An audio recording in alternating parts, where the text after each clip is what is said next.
Hello అండి, అందరికీ నమస్తే. నేను ఈరోజు మసాలాలు లేకుండా ఆలూ కుర్మా చేసి చూపిస్తున్నాను.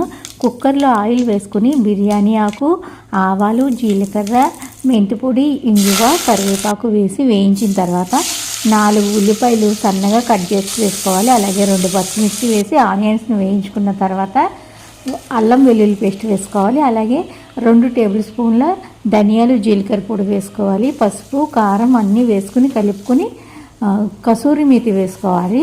ఈ కుర్మాకి ఈ ఫ్లేవర్ చాలా బాగుంటుంది. కసూరి మేతి ఫ్లేవర్ చాలా బాగుంటుంది.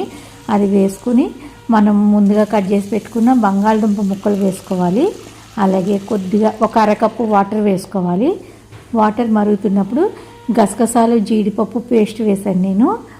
అలాగే తగినంతగా సాల్ట్ వేసుకుని కుక్కర్ మూత పెట్టుకుని ఒక విజిల్ వేయించుకోవాలి. ఒక విజిల్ వేయిస్తే సరిపోతుంది, రెడీ అయిపోతుంది. ఆలూ కుర్మా చాలా టేస్టీగా ఉంటుంది. అన్నంతో పాటు ఇది చపాతీ, పూరి, దోశ దేనితో అయినా మనం సర్వ్ చేసుకోవచ్చు. చాలా టేస్టీగా ఉంటుంది. తప్పకుండా ఒకసారి ట్రై చేసి చూడండి ఫ్రెండ్స్.